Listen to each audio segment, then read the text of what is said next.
Iran और Israel के बीच अब आर पार की लड़ाई शुरू हो गई है। ईरान ने इजराइल पर 200 मिसाइलों से हमला कर अपना दमखम दिखाया है।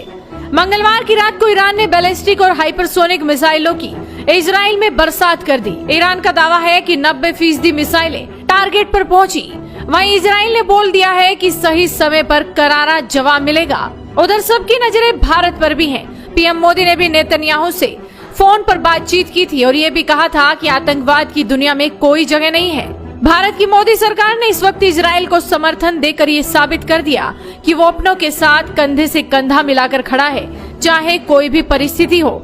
अमेरिका वैसे ही इजराइल का हमेशा से सहयोगी रहा है, लेकिन भारत का समर्थन इस वक्त और भी खास है। लेकिन इन सब के बीच एक सवाल बड़ा है। जब इजराइल इन मुस्लिम देशों का फंड कुचलने में लगा है, तो खुद को इस्लामिक देशों का संगठन कहने वाले देश मुंह छिपाए आखिर कहां बैठे हैं? फौरी तौर पर इजराइल जिन देशों के साथ पंगे में है वो इस्लामिक देश हैं। तो जाहिर सी बात है ओआईसी जो एक इस्लामिक संगठन है, उसे इस मुद्दे पर फ्रंट से खेलना चाहिए था। लेकिन ये सारे देश थोड़ी बहुत प्रतिक्रिया देकर अपने अपने कामों में बिजी हैं। वजह है अमेरिका और भारत से अच्छे संबंध। लेबनान और ईरान के चक्कर में वो दूसरे देशों के साथ संबंध खराब कर सरवाइव नहीं कर पाएंगे और इसीलिए शायद ये इस्लामिक देश इस मुद्दे पर अपनी जुबान तो खोल रहे हैं, लेकिन सामने से साथ कोई नहीं दे रहा। इधर मंगलवार की रात जब ईरान ने इजराइल पर बड़ा हमला किया, मिसाइलें दागी, तो अमेरिका भी एक्टिव हो गया। अमेरिका ने पहले ही अपना रुख जारी कर दिया था कि ईरान ने अगर हमला किया तो वो इजराइल के साथ खड़ा रहेगा।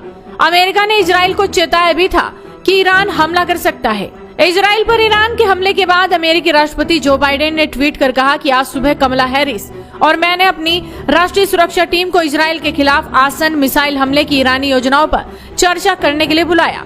हमने चर्चा की कि कैसे संयुक्त राज्य अमेरिका इजराइल को इन हमलों से बचाने और क्षेत्र में अमेरिकी कर्मियों की सुरक्षा करने में मदद करने के लिए तैयार है। वहीं ईरान के 200 मिसाइलों से इजराइल में कितनी बड़ी तबाही हुई है, इसकी डिटेल अभी नहीं आई है। लेकिन जिस तरह के दावे सामने आए हैं, उससे लग नहीं रहा कि जानमाल का कोई बहुत भारी नुकसान हुआ होगा। इसकी सबसे बड़ी वजह है कि इजराइल को ईरान के हमले की भनक पहले ही लग गई थी। यही वजह है कि एहतियाती तौर पर इजराइल ने कुछ कदम उठा लिए थे। दरअसल ईरान ने जिस बड़े पैमाने पर बैलिस्टिक और हाइपरसोनिक मिसाइलों से इजराइल पर हमला किया, बताया जा रहा है कि ये मिसाइलें इतनी खतरनाक हैं कि लॉन्च के 12 मिनट के भीतर इजराइल तक पहुंच सकती हैं। उससे तो कत्लेआम मच जाता, इजराइल में बड़ी तबाही हो जाती, मगर अब तक ऐसी कोई सूचना नहीं है। इसकी सबसे बड़ी वजह है कि इजराइल को हमले का आभास पहले ही हो गया था।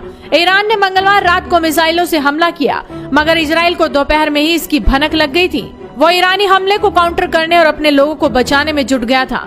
इस वजह से कल दोपहर करीब 2 बजे इजराइल ने पूरे देश में कुछ पाबंदियां लागू कर दी थी, ताकि लोग सतर्क रहें और सुरक्षित रहें। इजराइल ने किसी भी समारोह और कार्यक्रमों पर पाबंदियां लगा दी थी। कारमेल, वादियारा, मेनाशे, सामरिया, शेरोन, डैन, यारकौन, शेफला, जेरूशलेम और शफेला में अतिरिक्त प्रतिबंध लागू किए गए थे। ईरान के संभावित हमलों को देखते हुए इजराइल ने कुछ अहम एहतियाती कदम उठाए। इस तरह इजराइल को जिसका डर था वही हुआ। रात होते ही ईरान ने इजराइल पर मिसाइलों की बरसात कर दी। ईरान ने 200 बैलिस्टिक हाइपरसोनिक मिसाइलों से इजराइल को निशाना बनाया। हालांकि इजराइल का दावा है कि उसने ईरान के अधिकतर मिसाइलों को नष्ट कर दिया। इसमें इजराइल को अमेरिका ने भी साथ दिया। ईरानी हमले के बाद कैबिनेट बैठक में नेतन्याहू ने हुंकार भरी और ईरान को अंजाम भुगतने की धमकी दे दी। איראן עשתה הערב טעות גדולה והיא תשלם על כך. המשטר באיראן לא מבין את נחישותנו להגן על עצמנו ואת נחישותנו לגמול לאויבינו. סינואר ודף לא הבינו זאת, נסראללה ומוחסן לא הבינו זאת, וכנראה יש בטהרן אלה שלא מבינים זאת. הם יבינו. נעמוד בכלל שקבענו. מי שתוקף אותנו, אנחנו תוקפים אותו. फिलहाल ईरान और इजराइल के बीच आर पार की लड़ाई शुरू हो गई है। देखना होगा कि इस जंग का अंजाम क्या होता है। तो आप भी अपनी नजरें बनाए रखिए, साथ ही इस वीडियो को शेयर कीजिए और